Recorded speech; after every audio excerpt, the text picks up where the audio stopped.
வணக்கம். கேட்குது எனக்கு. நீங்கள் வந்து ஏன் லேட் ஆயிடுச்சுன்னு சொல்கிறதெல்லாம் எனக்கு கேட்குது. அதுக்கு வந்து ஒரு காரணம் இருக்குது. அதுக்கு முன்னாடி நம்ம ரிவ்யூவை பார்த்துடலாம். புகழ், சவாரி 2 படத்தோட ரிவ்யூவும் இதே வீடியோலேயே நாங்கள் வந்து பிரித்து வேறு காஸ்டியூம்லாம் மாற்றி நான் சொல்ல போகிறேன். ஸோ இந்த ரிவ்யூ நீங்கள் கேளுங்க. ஸோ லேட் ஆனதுக்கான வேலிட் ரீசன் என்ன அப்படின்றத நான் கடைசியில் உங்களுக்கு சொல்கிறேன்.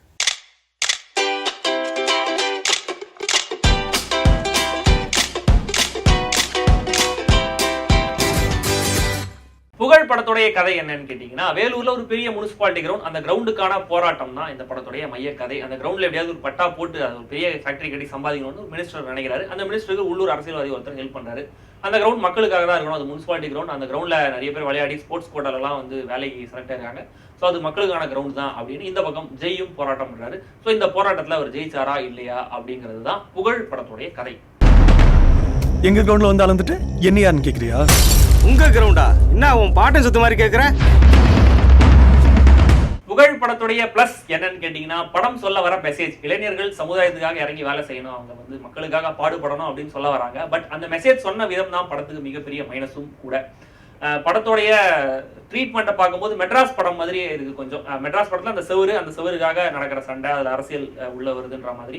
இதில் ஒரு கிரவுண்டு, அதில் அரசியல்வாதிங்க இன்வால்வ் ஆகிறாங்க, அதில் வர பிரச்சனை கடைசியில் வந்து யார் வின் பண்ணுறாங்க அப்படின்ற மாதிரி. பட் மெட்ராஸுக்கும் புகழுக்குமான அந்த தூரம் இருக்கு இல்லையா, அது வந்து சென்னைக்கும் வேலூருக்குமான தூரம். ஏன்னா புகழ் படம் வந்து வேலூரில் நடக்குது. அதனால படத்தோடைய டெக்னிக்கல் விஷயங்கள், cinematography, editing, music and background music எல்லாமே படத்துக்கு தேவையான அளவு இருக்கு. பட் தேவையான அளவு இருக்கு அப்படின்னு சொல்லும்போது படமே ரொம்ப சுமாரா இருக்கிறதுனால மற்ற விஷயங்களும் சுமாராக தான் இருக்கு.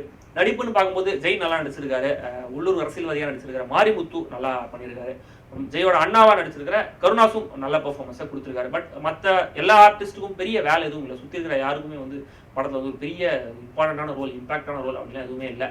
முக்கியமாக ஜெய்க்கும் சுரபிக்கும் நடுவில் இருக்கிற லவ் ட்ராக்ல சுத்தமாக லவ்வே இல்லை. அவங்க 2 பேரும் பார்க்கும்போது கொஞ்சம் எரிச்சலாக தான் இருக்கு ஆக்சுவலாக. அது இல்லாமல் கூட படத்தோடைய மெயின் கதைக்கு எந்த பாதிப்பும் வந்திருக்காது. அடுத்தது ஜெய்யோடைய மாமாவா பாடலாசிரியர் பிரைஸோட நடிச்சிருக்காரு. அவர் வந்து அப்பப்போ டேரக்டர் வி சேகர் படத்தில் ஒரு கேரக்டர் வந்து மெசேஜ் சொல்லலையா, அது மாதிரி வந்து மெசேஜ் சொல்லிட்டே இருக்காரு.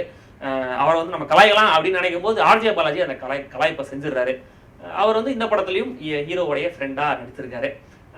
அடுத்தடுத்து வர காட்சிகளில் பெரிய சுவாரஸ்யம் இல்லை, ஒரே கிளீஷியவான காட்சிகளை பார்க்குற மாதிரி இருக்கிறதுனால படம் ரொம்ப ரொம்ப ஒரு ஸ்லோவான ஒரு பேஸில் போகிற மாதிரி இருக்குது. இதில் ஜெய் வேற நிறைய காட்சிகளில் தூங்கி எழுந்து வரா மாதிரியே இருக்காரு. அவரை பார்க்கும்போது நம்மளுக்கு கொஞ்சம் தூக்கம் வருது. பட் நாங்கள் தூங்காமல் படத்தை வந்து ஃபுல்லாக பார்த்துட்டோம் அப்படின்றது இந்த விமர்சனம் மூலமாக உங்களுக்கு தெரியும். மொத்தத்தில் ஒரு நல்ல மெசேஜை சொல்ல வந்திருக்காங்க அப்படிங்கிறத தாண்டி புகழ் படத்தில் புகழ்ந்து பேச பெருசாக எதுவும் இல்லை அப்படிங்கிறது கொஞ்சம் வருத்தமான விஷயம்.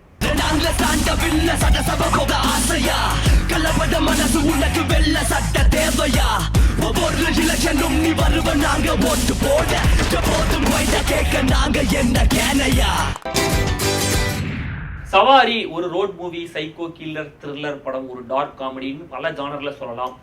ஒரு சீரியல் கில்லர் ஹைவேஸ்ல போற வண்டியில நிறுத்தி லிஃப்ட் கேட்டு அந்த வண்டியில இருக்கிறவங்க கொலை பண்றாரு, தொடர்ந்து கொலைகள் பண்ணிட்டே இருக்காரு.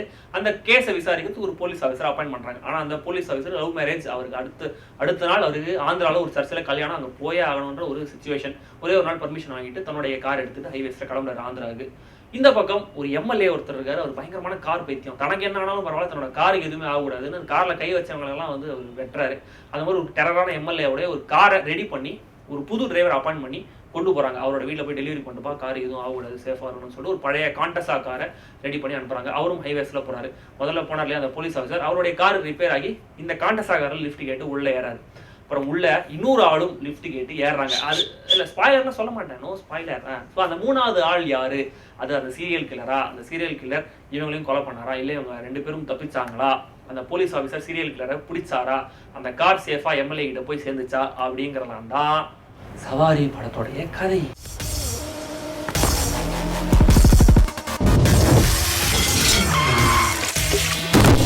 சவாரி படத்துடைய மிகப்பெரிய பிளஸ், இது ஒரு டிஃபரெண்டான அட்டெம்ப்ட் அப்படிங்கிறதே படத்துக்கு மிகப்பெரிய பிளஸ். நம்ம தமிழ் சினிமாவில் தனியாக ஒரு ரோட் மூவியை பார்த்துருப்போம், ஒரு சீரியல் கில்லர் மூவியை பார்த்துருப்போம், தனியாக ஒரு டார்க் காமெடியை பார்த்துருப்போம். பட் எல்லாம் சேர்ந்த ஒரு ஜானரா சவாரி படம் இருக்கு.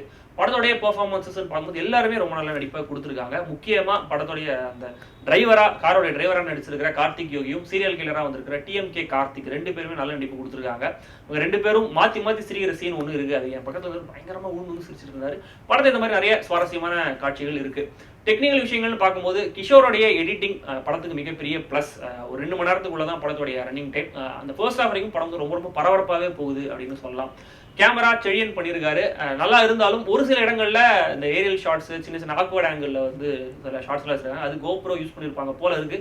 அந்த இமேஜோட குவாலிட்டி வந்து ரொம்ப ரொம்ப அப்பட்டமா ரொம்ப சுமாரா இருக்கு. அந்த பிக்சலேட் ஆகுது, அதை கொஞ்சம் அவாய்ட் பண்ணியிருக்கலாம். விஷால் சந்திரசேகருடைய இசையில பின்னணி இசை ரொம்ப நல்லா இருக்கு. இசையில ஒரே ஒரு பாட்டு தான் வருது படத்துல, அதை கொஞ்சம் அவாய்ட் பண்ணிருக்கலாம். ஏன்னா அந்த பேச கொஞ்சம் கெடுக்கிற மாதிரி இருக்கு, அதையும் கொஞ்சம் அவாய்ட் பண்ணிருக்கலாம். படத்துடைய மைனஸ் அப்படின்னு பார்க்கும்போது ஓவராலா ஒரு அமெச்சூரான ஹேண்ட்லிங் படத்துல தெரியுது. சில இடங்கள்லாம் இந்த சம்பவம் எப்படி நடந்துச்சுன்னா அப்படின்னு ரீவைண்ட் பண்ணி விரிவா காமிக்கிறாங்க. நம்மளுக்கு அவ்வளவு டீடைலா நம்மளுக்கு ஸ்பூன் ஃபீட் பண்ண வேண்டிய அவசியம் இல்லை. கொஞ்சம் ஒரே ஒரு ஷாட்லயே கூட கன்வே பண்ணிட்டு போயிடலாம், நம்மளுக்கு புரிஞ்சிருக்கும்.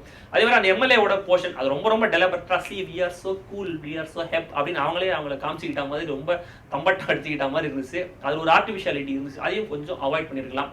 போலீஸ் ஆஃபீஸர் நடிச்சிருக்க பெனிட்டோடைய நடிப்பு, அவருடைய அந்த பாடி லாங்குவேஜ் நடிப்பு இன்னும் கூட கொஞ்சம் பெட்டரா இருந்திருக்கலாம். அந்த காலேஜ் பசங்க அவங்களுடைய ஷார்ட் ஃபிலிம் நடிச்ச மாதிரி ஒரு ஃபீல் இருந்தது அந்த நடிப்பு, அது இன்னும் கூட கொஞ்சம் பெட்டரா இருந்திருக்கலாம். படத்துல முதல்ல ஒரு மரக்கடத்தல் மேட்டரை சொல்றாங்க. அதை படத்துடைய கிளைமேக்ஸ்ல அழகா எடுத்துட்டு வந்து வச்ச விதம் ரொம்ப ரொம்ப ஸ்மார்ட்டா இருந்தது.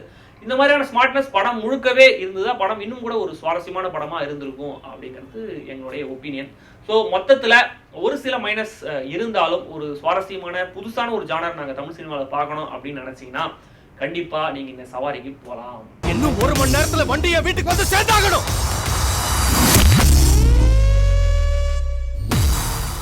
வாரம் 3 படம் 4 படம் ரிலீஸ் பண்ணுறாங்க. பார்க்கறதுக்கு கரெக்டான ஒரு ஷெட்யூல் வர மாட்டேங்குது. நாங்கள் விமர்சனம் பண்ணுறதுனால பார்க்குறோம், பட் சாதாரணமாக டைம் பாஸுக்காக என்டர்டெயின்மெண்ட்டுக்காக பார்க்குறவங்க எப்படி பார்ப்பாங்க? ஒரு படம் நல்லா இருக்குன்னு கேள்விப்பட்டு தேட்டருக்கு போகும்போது அந்த படமே சில சமயங்கள் இருக்கிறதே இல்லை. ஸோ வாரம் 4 படம் தமிழ் படம் ரிலீஸ் பண்ணுறாங்க.